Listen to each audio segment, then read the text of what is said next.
What I intend to do over the next 30 minutes or so is to introduce the concept of the Mauritius Shareholding Trust, in particular explaining why this product is an interesting product for those of you who have shares in Mauritius companies, and how this product can assist you in planning your succession and planning your estate. Companies are effectively owned by their shareholders through the shares that would have been issued to them in exchange for the capital that they would have put into the company. Very often, shareholders of companies tend to overlook what would happen to these shares in the event of an unfortunate demise. Now, a share of a company is regarded as being property, and therefore one should consider the process by which this property may be freely and seamlessly transmitted to the chosen successors in the event of an unfortunate demise. How property is transmitted when someone dies is a remit of the law of succession.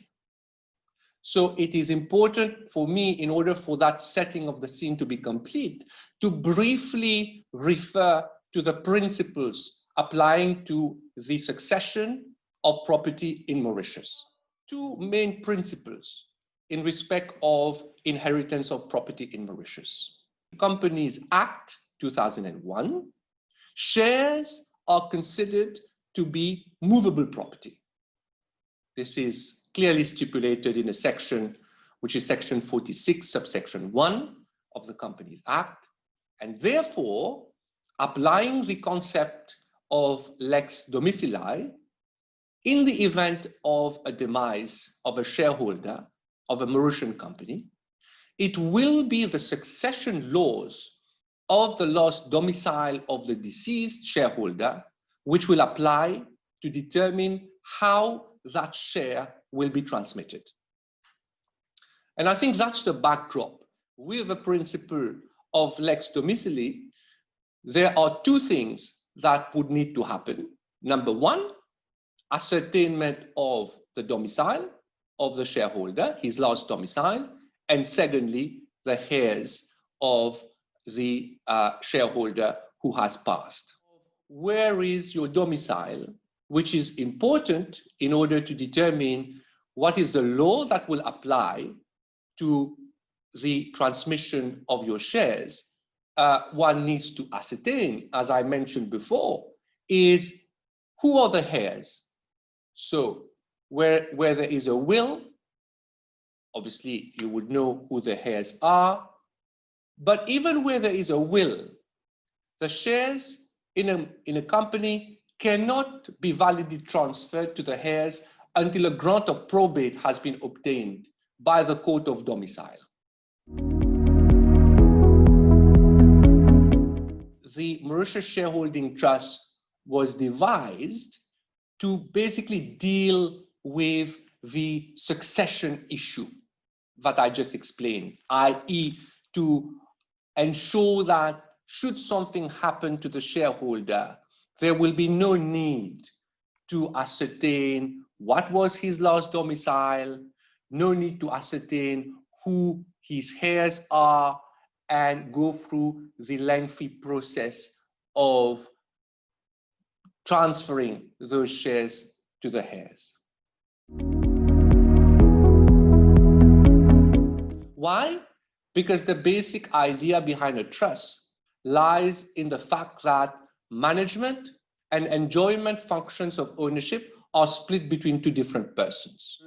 To crack the other issue, and the other issue is that a lot of clients are not really keen to use a normal trust simply to hold shares in companies, because clients would tell us, well, a trust can be an expensive structure to set up, it can be an expensive structure to maintain, but most importantly, one of the recurring issues or challenges with a trust that clients would share with us is that when you have a normal trust, the client loses control over the property. And this could only be possible because the Mauritian Trust Act 2001 has some unique features that you wouldn't find in any other trust legislation in the world. And I really mean that.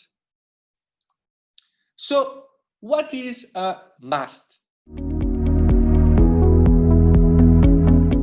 It is not like an ordinary trust. It is a trust that is established under the laws of Mauritius for the sole purpose of holding shares in one or a related group of Mauritius incorporated companies.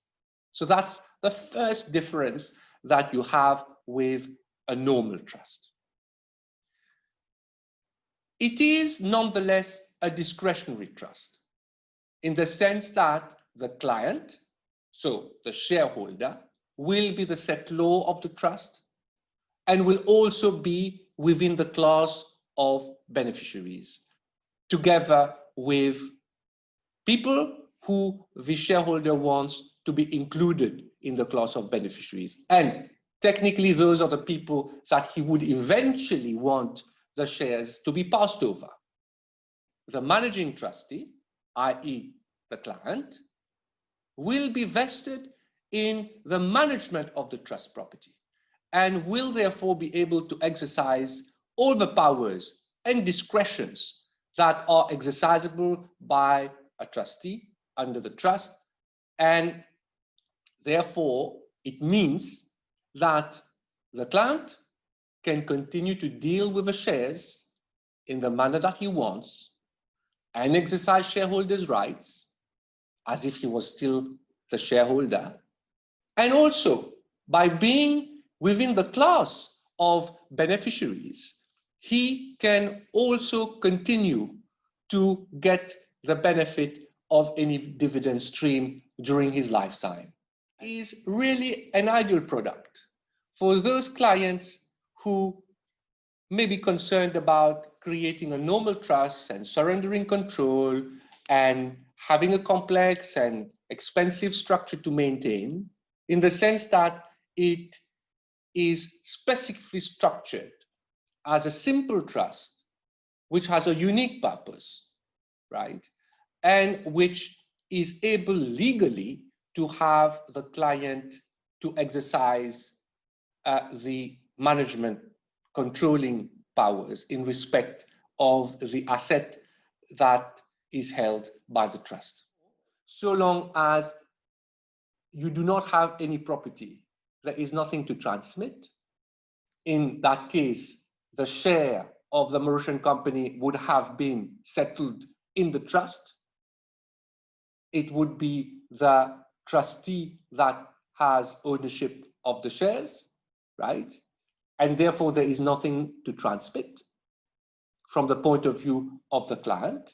So you've addressed the issue of succession, but you've also ensured that there is a mechanism where the client continues to be involved in the decision-making process in respect of that share as though he was still the shareholder. Now, what happens after the demise of the settlor? Then there are two possibilities. The heirs decide that they do not want the trust anymore, they can't be bothered in keeping the trust, they just want to have the shares in their own name, and they are simply able to instruct the trustees to terminate the trust and transfer all the assets and shares into their own names. This should not trigger a succession problem because their identity would already have been provided for in the trust instrument. So there would be no need for any introspection by the trustees. There would be no need for any evidence to be provided as to who they are, where are they living. They would have already been defined in the trust instrument, right? And even if they are loosely defined in the trust instrument, they would have been properly defined in the letter of wishes. So no succession issues. If they want to terminate the trust, they ask the trustees to terminate the trust is terminated, and the trustees simply transfer the shares to the designated people. Or the heirs could just want to keep the trust going. And in which case, the trust is converted automatically to a normal discretionary trust, where Axis becomes then the sole trustee because the set law has passed, therefore there is no need to have a managing trustee anymore. And Axis then becomes the sole trustee and continues to act for the benefit of the beneficiaries of the trust. So this is effectively how it works. We think that the Mauritius Shareholding Trust is a very, very interesting solution for people who hold shares in Mauritian companies. And frankly, it can also be used where you're holding shares in any company around the world, not necessarily Mauritian companies, because the issues are the same. The succession issues are likely to be the same everywhere. But for the moment, we are focusing on the Mauritius Shareholding Trust as a solution for those holding shares in Mauritian companies. It is very easy and quick to set up. It takes only a day upon receipt of all documentation from the client. And the reason why it's easy and quick to set up is because it's just a sort of a commoditized product. It's, you know, we have a template trust instrument. So there is no need for a lot of time spent on specific drafting. It's therefore very cheap to set up and maintain as compared to a normal trust, right?